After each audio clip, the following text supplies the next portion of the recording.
এতটুকু টাকা আমার হাতের ময়লা, এসব আমরা ব্যবহার করি না, দরকার নাই। আপনাদের দরকার থাকলে, প্রয়োজন থাকলে নিয়ে যেতে পারেন এসব টাকা। 7 দিনের মধ্যে আমি আমার মেয়েকে ভালো একটা ছেলের কাছে বিয়ে দিব। আমিও আমার ছেলেকে 3 দিনের মধ্যে বিয়ে দিব ওর চেয়ে সুন্দরী মেয়ের সাথে। আহা, কি শুরু করেছেন আপনারা? থামুন আপনারা প্লিজ। ইয়ে করেন বা সাইন করে দেন এখানে প্লিজ। এই যে প্লিজ আপনি দেবা সাইন করে দে।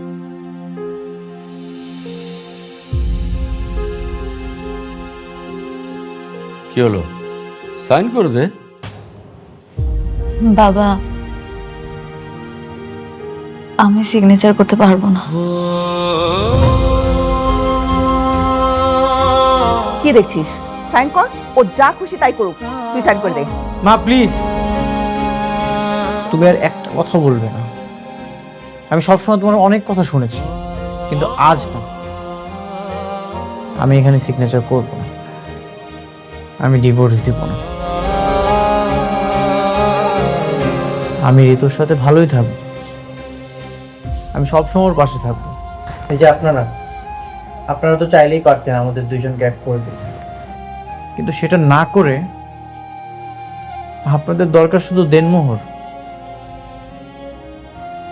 মা, তোমার যদি আজকে একটা মেয়ে থাকতো, তুমি এসব করতে পারতে? কখনোই পারতে না। আপনারা থাকেন আপনাদের দেনমোহর নিয়ে।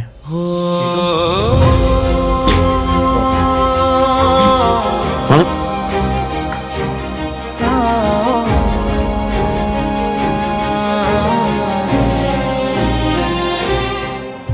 ঋতু, তুমি আমাকে ডিভোর্স দিলে না যে? মাঝে মাঝে আমাদের নিজেদের স্বীকৃতি রক্ষা করার জন্য অন্যের ইশারার প্রয়োজন হয় না। নিজেদের সিদ্ধান্তগুলো নিজেদেরই নিতে হয়। যখন হঠাৎ করে আমার সামনে ডিভোর্স পেপারটা আসলো আর সাইন করতে বলছিল, সব কিছু কেমন যেন থমকে গিয়েছিল। কিছুক্ষণের জন্য মনে হচ্ছিল আমার পৃথিবীটা ভ্যানিশ হয়ে যাচ্ছে, কারণ আমার পুরো পৃথিবীটা জুড়ে তুমি। আমি তোমাকে অনেক ভালোবাসি। যখন আমি এটা বুঝতে পারলাম, তখন আর ডিভোর্স পেপারে সাইন করার সাহসটা পাইনি। শোনো, আমি তোমাকে অনেক ভালোবাসি, এই জন্য আমি ডিভোর্স পেপারে সাইন করতে পারিনি। আমি চাই সবসময় তোমার পাশে থাকতে। তারপর বলো, তোমার কি দেনমোহর লাগবে? টাকা দিয়ে আসলে ভালোবাসা কেনা যায় না। যে কয়টা দিন তুমি আমার সাথে ছিলে না, আমি সেটা উপলব্ধি করতে পেরেছি। টাকাটা আসলে ইম্পর্টেন্ট না,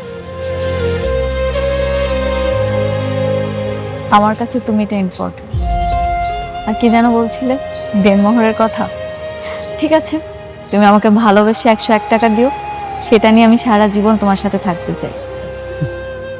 আর এইভাবে তুমি সবসময় আমার পাশে থাকবে, তাহলেই হবে।